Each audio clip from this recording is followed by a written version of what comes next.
Kids, it's been a while since I've talked about schizoaffective disorder, and I still have it. So I thought I'd give you an update.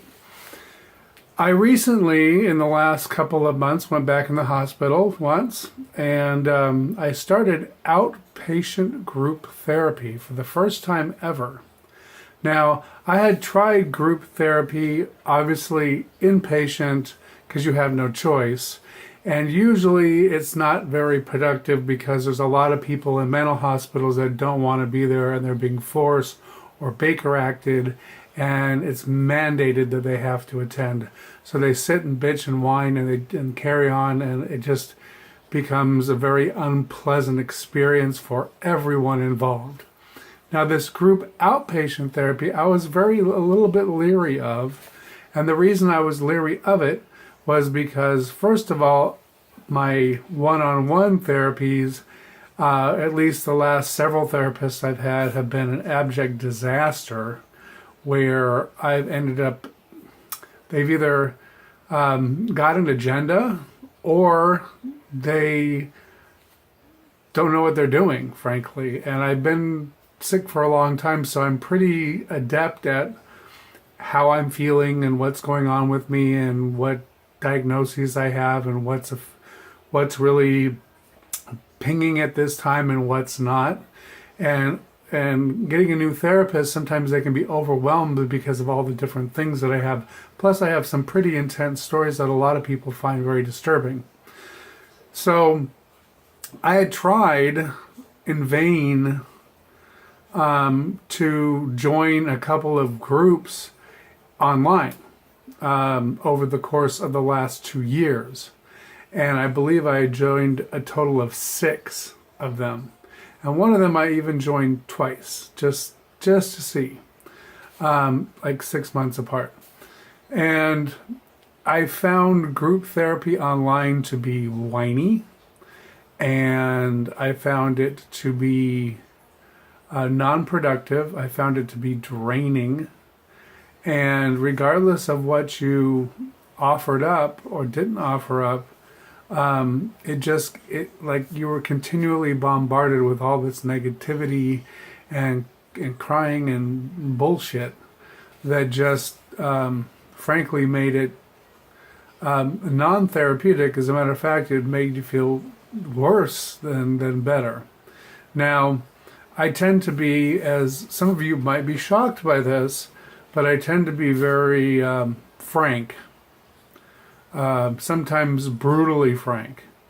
I've tried to soften it up just a little bit, particularly since we're live in group therapy, and there are some people that are repetitive and whiny, and they don't see the forest through the trees, and no matter how much people try to help them or say, hey, I've been through this too, this was my experience, why don't you try something different, because obviously what you're doing is not working,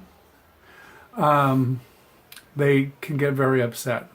And I had a situation where someone got very upset, emotionally upset, by something I said, and they had asked me and the whole room to be honest and say what we felt. So I did. And it went over like a tin balloon. So much like my oracle readings, I still have this inane ability to make people cry, even when I'm not trying to. So, it was a healthy cry. She needed to do that. But it was still a cry. And and it's not just women that cry. I make men cry too. So don't think just because I said she, it's always a woman. It's definitely not. So that's what's been going on with me. Now, I personally have found group therapy to be wonderful. It's challenging me when the person that I made cried the other day, and the whole group looked at me temporarily like, you monster. It pushed a button, a trigger that I had set from basically all the bad online experiences. And the first thing I wanted to do was just get up and say, you, and just very frankly say, are you fucking kidding me? I just told you the truth. That's what you asked for, you bitch. And I just wanted to get up and just say everything I wanted to say and walk out. But I didn't. But it did make me feel very disturbed, and it made me feel like I wanted to leave and never come back. So at break time, I spoke with the therapist about it. I said, because the therapist had backed me up and said that I had a point. First of all, I had a point, and second of all, I did what she asked me to do, which was to tell the truth. Now, if no one else had the balls or the tits or the pussy or whatever to tell the truth and share with this person trying to get better, then that's not my problem. That's their problem. Now, if they feel bad about making people cry when they need to cry sometimes, that's their problem. I don't have a problem with people crying. What I do have a problem with is people thinking that I'm some sort of ogre that gets some kind of jollies out of just lording over people and making them uncomfortable and cry and being a bully and stuff like that. And I'm not. That's just like the farthest thing from my desire. I have no desire to pick on anyone because it doesn't do anything for me. It's not going to make my life a lick better than it was yesterday. So that's what's been going on. And it's nice because I'm getting out of the house and I'm talking to real human beings, and I'm not isolating all day, every day in this house, just in silence, over and over and over again. And just that break, just that 4 or 5 hours a day, that break is so refreshing. And to get, real feedback from real people. And people are challenging me, which is nice.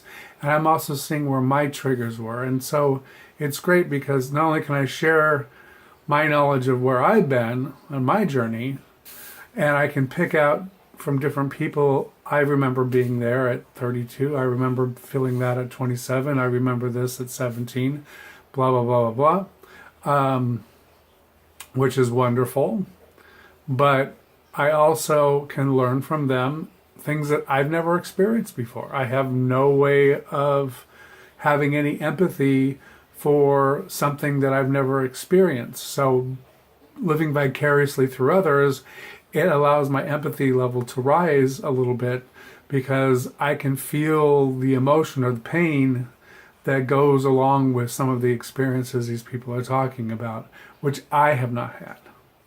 And I noticed that, for example, I need to work on a trigger with family, the whole concept of family.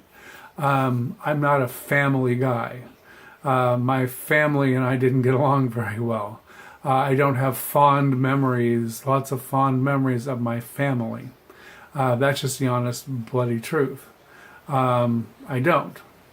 So when people talk about their loving families or their families that they're stuck with and they're toxic and they can't seem to get away, I can't relate to that because I left. I got thrown out and I just left and I never came back. So for me, it's an experience I cannot understand. I also can't understand this close-knit, let's crawl up each other's ass kind of family where we're so close that we have no privacy. My family was never like that. It was every man for themselves. And we got together once a day at the dinner table and slung arrows at each other and with sarcastic jokes and just being flat out mean. That was dinner time. So I don't have the experience of the family thing. I'm not the family guy. And I'm realizing that. And I realize that anything that I say regarding family comes from a very unique viewpoint, a very unique filter.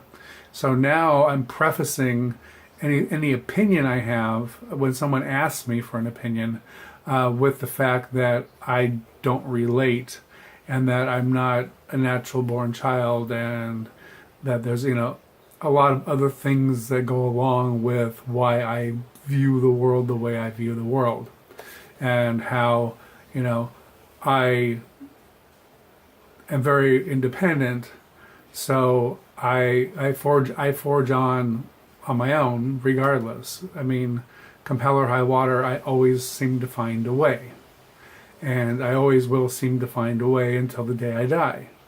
There's just no other options. I don't know any better. So I've never been protected like that or felt protected like that. It's a strange concept to me. So that's what group therapy is doing for me. It's been eye-opening, and one day I missed it because of a taxi screw-up, and I really felt like I was truly missing something. I felt like my whole day was just ruined because I didn't get to go to therapy. For one reason, there was somebody that was leaving that I wanted to say goodbye to, but on another note, just the fact that I got left behind and I wanted to go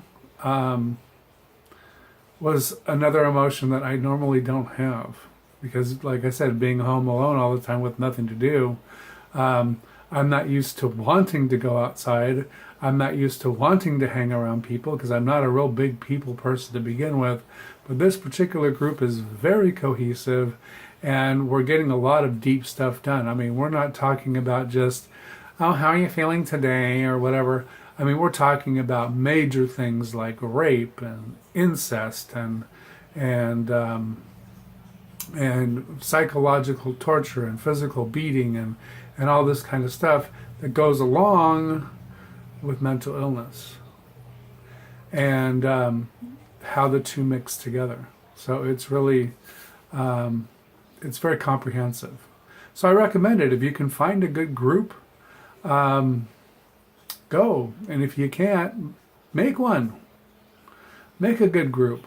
Find some people in your area and start a group, because there's lots of need out there. Come to find out, there's many more screwed up people than are advertised, and they would probably really appreciate a place to go, to vent, to talk, to feel safe, to communicate, to let things out, to bounce ideas off others, to get ideas from others. It's a very holistic type of healing. So that's what I wanted to say today. I'm going to try to keep the video less than 9 hours long. Have a good one.